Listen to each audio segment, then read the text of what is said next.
Fala, galerinha! Vamos finalizar, né, esse conteúdo introdutório sobre nossa disciplina de bioquímica. Nesse vídeo a gente vai tentar dar um panorama mais geral mesmo do que tudo que a gente vai ver nas próximas aulas e ter mesmo, né, essa visão consolidada sobre o que é a disciplina de bioquímica, beleza? Pois bem, pessoal, a bioquímica, ela tem uma área dela que a gente até vai ter uma aula mais específica para isso, chamada de bioenergética. Ela estuda como é que a gente consegue transformar a energia num organismo vivo, numa determinada célula viva, certo? Para isso, essas transformações de energia elas são necessárias para diversas funções biológicas. A gente pode citar aqui o movimento, transporte ativo, síntese de biomoléculas, a reprodução, certo? Então, ou seja, praticamente todas as funções de um organismo dependem de energia, certo? Então, a gente precisa de responder algumas perguntas para poder entender como é que funciona essas transformações de energia. A primeira delas, qual que é a fonte de energia para determinado organismo? Segundo, como é que ele consegue obter essa energia? E terceiro, como que ele consegue utilizar essa energia? Se a gente conseguir responder essas três questões, beleza, a gente fecha a bioquímica, certo? A disciplina toda de bioquímica, ok? Pelo menos a parte de bioquímica energética, tá? Pois bem, pessoal, então para a gente tentar caminhar para compreender para responder essas questões, a gente primeiro tem que ter em mente o seguinte: é possível classificar os organismos pela maneira de como eles conseguem obter energia e o carbono que eles necessitam para sintetizar o seu material celular, certo? Então acredito que isso aqui também não é novidade para todo mundo. A gente tem organismos que conseguem utilizar fonte de luz para obtenção de energia e outros utilizam energia química, certo? Com base nesses dois tipos de organismos, a gente consegue classificar esses organismos em fototrópicos, que são aqueles que conseguem utilizar a luz solar como fonte de energia para sobreviver, e os quimiotróficos, ok? Então são aqueles que utilizam energia química de algum componente químico para extrair a sua energia. Eles vão oxidar, por exemplo, combustíveis químicos, como carboidratos, lipídios, proteínas, por aí vai, certo? É interessante destacar que todos esses organismos, tanto os fototrópicos como os quimiotrópicos, eles também podem ser ainda subdivididos pela fonte de carbono que eles utilizam, certo? Então, eu posso ter organismos, tanto quimiotróficos como os fototróficos, que utilizam CO2 como fonte de carbono para sintetizar suas moléculas. Eles são chamados de autotróficos, certo? Eu posso ter os quimiotróficos e os fotoautotróficos. Os fotoautotróficos a gente destaca aqui as plantas, né? Planta consegue utilizar luz solar como fonte de energia e CO2 para sintetizar as suas moléculas, ok? Aí um animal... O que um animal, um mamífero, de maneira geral? A gente vai conseguir utilizar energia química, ou seja, eu sou quimiotrófico, e eu não consigo utilizar CO2 para sintetizar as minhas moléculas. Eu vou precisar de compostos orgânicos, ok? Então eu sou quimioheterotrófico. Beleza? Não vou entrar muito em detalhe nessas classificações aqui, porque a gente vai ter bastante tempo para poder discutir sobre como a gente consegue obter energia e como a gente consegue sintetizar ou não um determinado componente. Ok? Então, pessoal, essas transformações de energia que a gente acabou de discutir, independente aí do organismo que elas vão acontecer, elas são governadas pelo que a gente chama de metabolismo celular. Okay? Então, nossa disciplina ela vai focar no metabolismo. A gente vai ter um momento que a gente vai falar mais especificamente de todo o metabolismo energético. Tá? E o que seria, então, essa palavra? O que define, como é que a gente consegue definir um metabolismo de uma célula? Nada mais é do que um conjunto de reações que são altamente coordenadas, elas são extremamente organizadas dentro de um organismo, que são catalisadas por sistemas enzimáticos, ok? Então, eu tenho aqui um conjunto de enzimas que vão promover as diversas alterações de um determinado organismo, beleza? Então, metabolismo nada mais é do que esse conjunto de reações organizadas e catalisadas por enzimas, beleza? Quais que são as funções do nosso metabolismo ou do metabolismo de algum organismo vivo? Ele tem a função de, primeiro, obter energia química. A fotossíntese é um tipo de metabolismo, certo? Então, a obtenção de energia química a partir de energia solar ou a degradação de nutrientes ricos em energia é uma das vertentes do metabolismo, beleza? Além disso, o metabolismo ele é responsável também por converter moléculas nutrientes em outras necessárias para a célula. Então vamos supor, eu tenho ali um componente que eu preciso sintetizar e se eu me alimentar com um determinado precursor, uma determinada molécula, meu metabolismo consegue transformar um composto em outro, certo?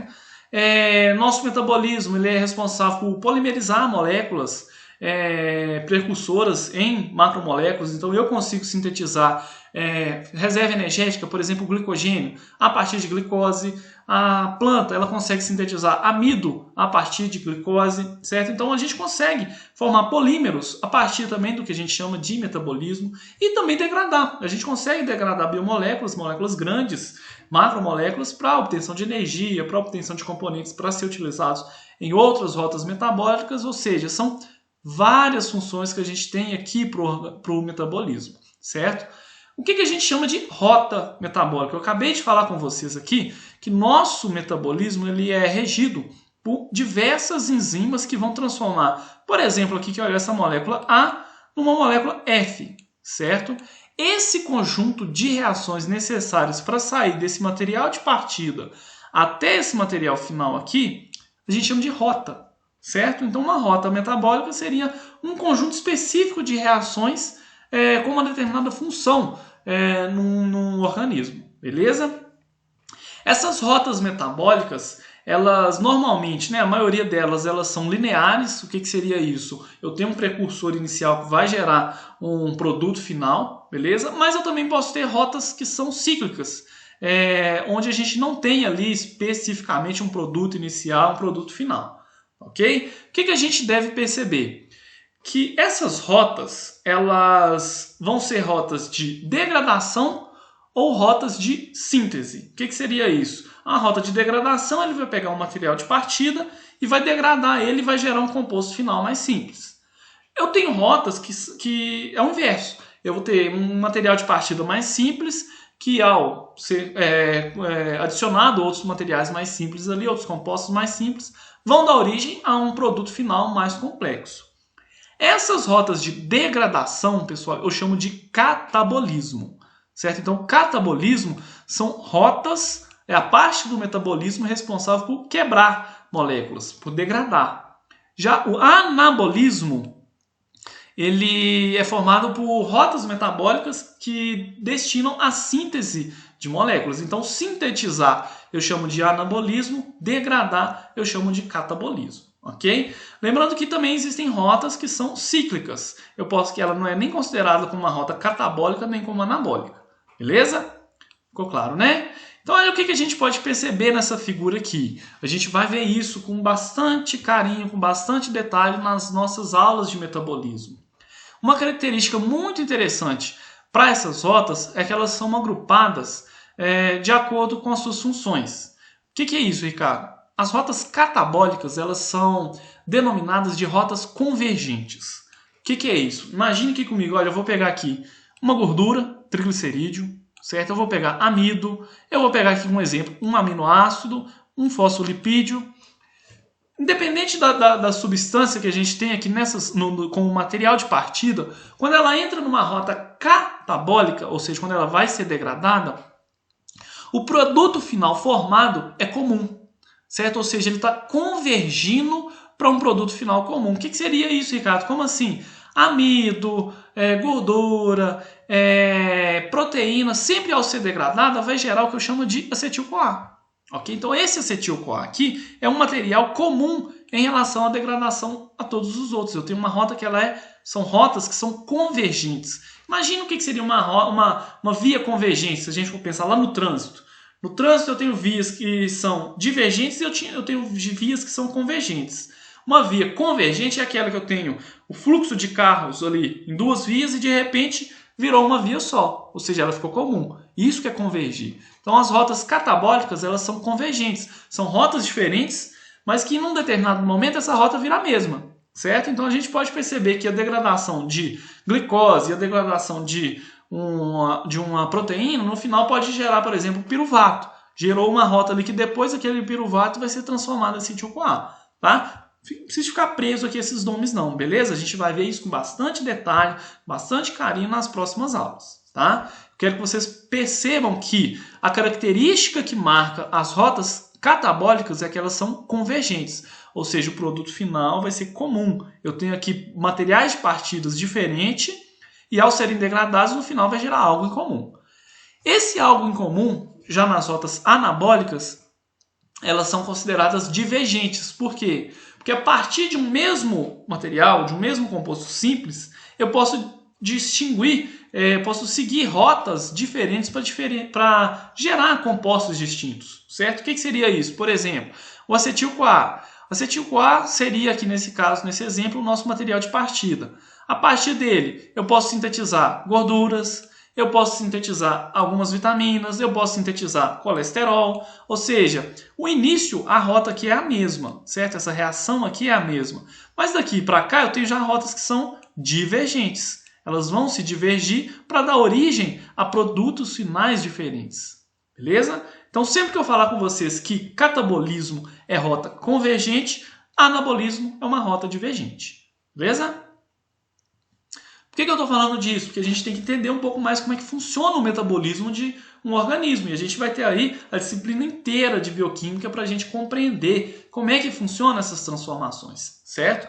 Mas a princípio a gente tem que entender o seguinte, para a gente ter uma visão mais geral, mais simplória desse assunto, a gente percebe que, independente do organismo, o seu metabolismo ele obedece às leis da física. Certo? Então, assim, a gente tem que obedecer certas regras para que o metabolismo possa acontecer.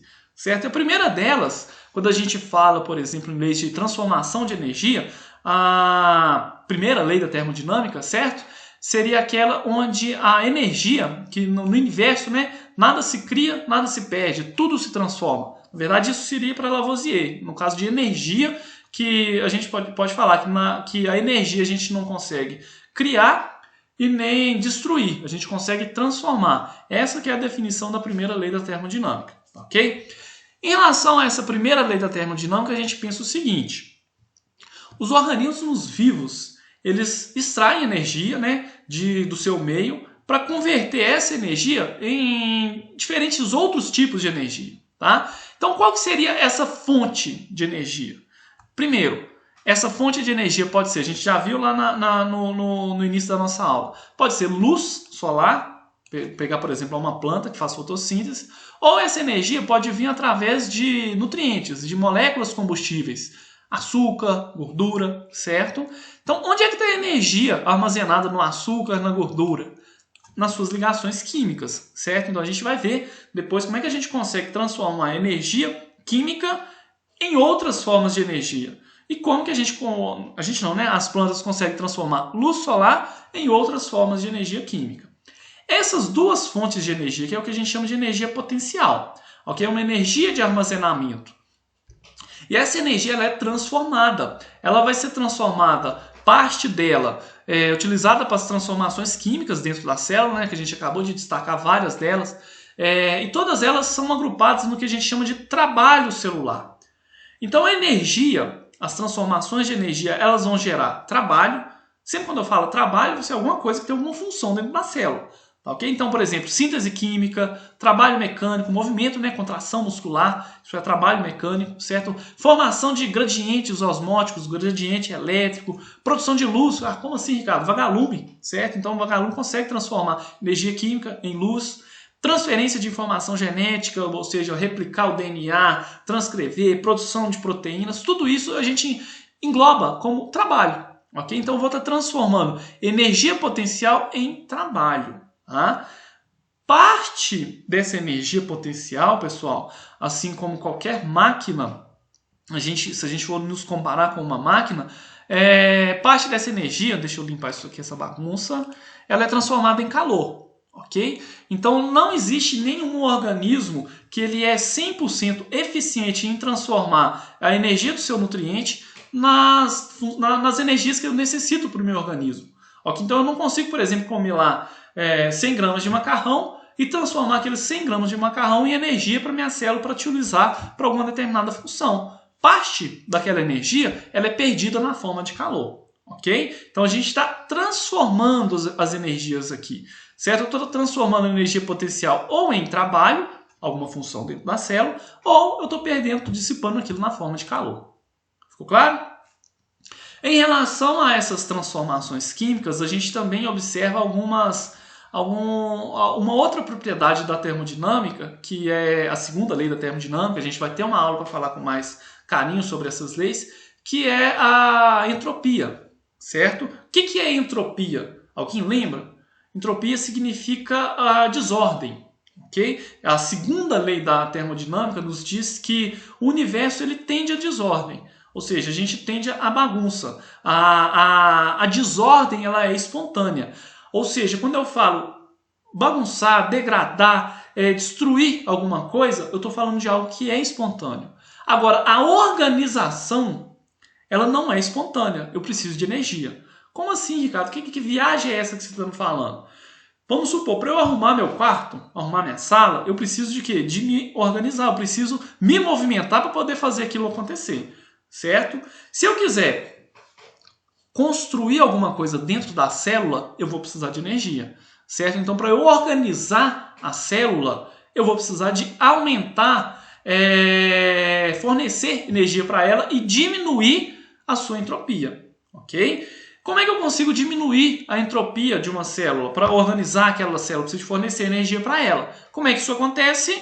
Pela degradação das moléculas nutrientes. Então, se eu for pegar lá um carboidrato e degradar ele, eu vou estar pegando algo que é organizado, um carboidrato, vamos pegar lá o amido, várias moléculas de glicose. A degradação do amido, ela segue a segunda lei da termodinâmica. Ela é favorável, certo? Então, ela é espontânea. A queima de qualquer combustível é espontânea. Okay? Então, dentro do meu corpo, eu utilizar uma gordura, eu utilizar um carboidrato para a produção de energia é um processo espontâneo.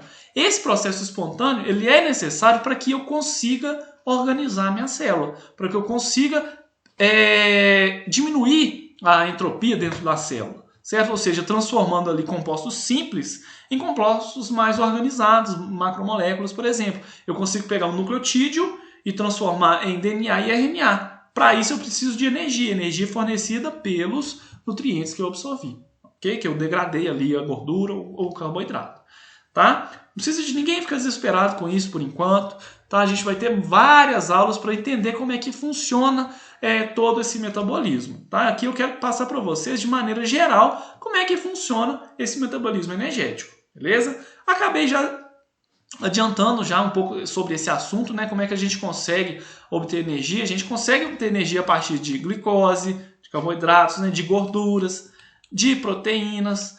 Todos esses compostos aqui têm energia armazenada em suas ligações, ok? Então, como é que a gente consegue obter energia? A gente tem reações, tem rotas metabólicas que vão promover a oxidação desses componentes aqui, açúcar, carboidrato e gordura, ok? O que é reação de oxidação mesmo, Ricardo? Vamos relembrar? Uma reação de oxidação é aquela onde a gente tem, ao mesmo tempo, uma reação de redução, ok?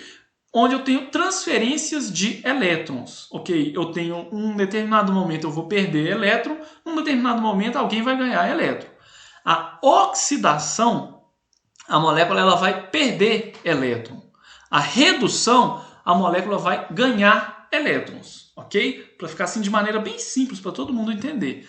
Então, quando eu vou oxidar a glicose, eu vou degradar ela e eu vou estar perdendo elétrons, ok? Se eu quiser sintetizar alguma coisa, eu vou ter que promover reações de redução, eu vou ter que doar elétrons para poder sintetizar aquele componente mais complexo, beleza?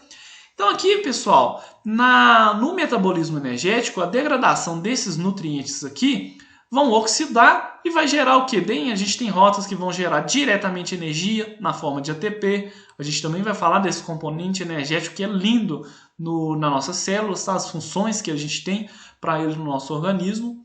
Mas o que eu quero passar para vocês, basicamente, o que é o metabolismo energético? é degradar essas moléculas aqui, oxidá-las, vai gerar elétron, e esses elétrons eles vão ser direcionados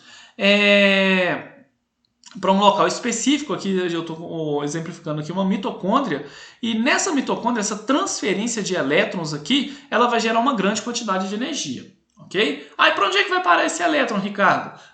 Utilizado aqui da oxidação desses nutrientes. Alguém precisa receber. O receptor final de elétrons no metabolismo celular aeróbico é o oxigênio. Ok? Então, qual que é a função do oxigênio, gente, no nosso organismo? Simplesmente receber os elétrons das reações oxidativas dos nutrientes. Beleza? Então, se eu quero oxidar a glicose para a produção de energia, aquela oxidação vai gerar elétron. Alguém tem que receber. Quem vai receber? Oxigênio. Gerando no final água. Ok? Então esse oxigênio aqui ele vai ficar reduzido, né? Vai receber elétron, vai reagir com os prótons ali no ambiente e vai formar água. Também não precisa ficar desesperado com isso daqui por enquanto, que a gente vai ter aulas bem detalhadas para falar dessas rotas. Ok? No final, essa glicose ou a gordura ou o aminoácido, ao ser oxidado, vai gerar compostos mais simples, né? Ele vai ser degradado, rota catabólica, né? E vai liberar o CO2. Okay? Então, o CO2 que a gente libera na respiração nada mais é do que um produto da degradação dos componentes que a gente utilizou como fonte de energia. Pode ser carboidrato, pode ser gordura, pode ser proteína. Beleza? Então, para a gente finalizar, essa figurinha aqui eu passo para vocês aqui o que a gente chama de como se fosse um mapa metabólico de um organismo, ok? O que seria isso, esse mapa metabólico? Seria o conjunto de todas as reações metabólicas de um determinado organismo, certo? A gente tem aqui novamente, é como se fosse aquele slide anterior, mas projetado de uma maneira diferente. A gente tem aqui, olha, proteínas, carboidratos e lipídios que são utilizados como fonte de energia, ok? Então, eles, ao serem degradados, ao serem oxidados, eles vão precisar, então, direcionar os elétrons para alguém. Como é que aquele elétron que eu falei com vocês anteriormente chega no oxigênio? Primeiro, eu preciso ter alguém para transportar esses elétrons. Esses transportadores, esses receptores de elétrons, eles são normalmente reconhecidos aqui, olha, como NAD e FAD. Okay? A gente também vai ter aula para falar desses componentes aqui. O NAD e o FAD, eles recebem elétrons das oxidações desses componentes aqui. Então, eles vão carregar um elétron, ele é um receptor de elétron, ok? A gente tem enzimas que fazem essa catálise, né, que oxida um determinado componente e vai reduzir o receptor de elétron. Essas enzimas normalmente são conhecidas como desidrogenases, tá? A gente vai ter também aulas específicas para isso. E as funções desse NAD, ao receber, né, o elétron NAD+, e o FAD, ao receber esses elétrons da oxidação, geram NADH e FADH2. Esses componentes aqui, carregando os elétrons das oxidações dos nutrientes, eles vão ser direcionados para o que a gente chama de cadeia transportadora de elétrons. O que vai acontecer nessa cadeia transportadora de elétrons? Que no slide anterior estava lá na mitocôndria. Ela vai direcionar, certo? Deixa eu marcar aqui um negocinho aqui. Ela vai direcionar os elétrons do NADH, do FADH2, para o oxigênio, e essa transferência de elétrons ela é altamente energética, o que vai contribuir para a geração de energia, ok? ATP que foi gerado a partir do ADP, beleza? Tranquilo, né? Então aqui eu quero passar um panorama bem geral sobre o que é o metabolismo energético. A gente está falando aqui de componentes que estão sendo degradados, né? Proteína, carboidrato, lipídio. Sua oxidação vai gerar elétrons, né? Ele vai oxidar e vai perder elétron. Alguém tem que receber. Quem recebe? NAD, e FAD. Vai gerar NADH e FADH2. A gente tem várias rotas que vão gerar NADH e FADH2. A gente tem aqui ciclo do ácido cítrico, que a gente vai ter uma aula específica para ele. A gente vai ter aulas para cada uma dessas rotas aqui, ó, de degradação de lipídio, de carboidrato, de proteína. Tá? Então a gente vai falar depois com detalhe cada uma delas. Tá? E esse NADH e o FADH2 gerado, ele vai ser direcionado para a cadeia transportadora de elétrons. É um conjunto de proteínas que vão receber esses elétrons e vai direcionar para o oxigênio. E esse direcionamento aqui para o oxigênio vai gerar no final água, e essa transferência de elétrons ela é altamente energética, possibilitando a geração de grande quantidade de ATP. Beleza? Tranquilo, né? Esses ATPs gerados, pessoal, essa energia gerada, ela é conservada. Beleza? A gente não vai perder essa energia. Ou a gente dissipa ela na forma de calor, ou a gente vai utilizar aquele ATP que foi gerado em grandes quantidades para movimentar as rotas anabólicas, beleza? Então aqui, que olha, nessa figura, nosso último slide, eu tenho representando aqui a ligação entre o que é catabolismo e o que é anabolismo, ok? Naqueles dois slides anteriores eu dei exemplo para vocês de catabolismo. Ao catabolizar carboidrato, gordura e proteína, eles estão degradando aqueles componentes para gerar energia. Rotas catabólicas geram energia, ok? Então essa energia ela é fornecida, então, aqui a gente acabou de ver, né? Transformando NAD, FAD, NADH, FADH2, que vai ser utilizado para a síntese de ATP, ok? E esse equilíbrio aqui, pessoal, ele é alcançado quando eu preciso utilizar essa energia que foi gerada nas rotas catabólicas para sintetizar moléculas mais complexas a partir de precursores mais simples. Então, olha aqui, nesse braço azulzinho aqui, que olha, eu vou pegar a energia que foi gerada do catabolismo e vou utilizá-la no anabolismo. Então, para eu pegar aminoácido e sintetizar proteína, eu preciso de energia. Okay? Para eu pegar um determinado açúcar simples e sintetizar um polissacarídeo, preciso de energia. Para sintetizar ácido nucleico, DNA, RNA, a partir de bases nitrogenadas, a partir de nucleotídeos, eu também preciso de energia. De onde que vem essa energia? Do catabolismo. Ou seja, anabolismo e catabolismo, um não vive sem o outro. Ok? São rotas que são extremamente interligadas, onde o catabolismo eu tenho vias degradativas, onde eu tenho simplificação de moléculas a compostos comuns, a gente viu anteriormente, né?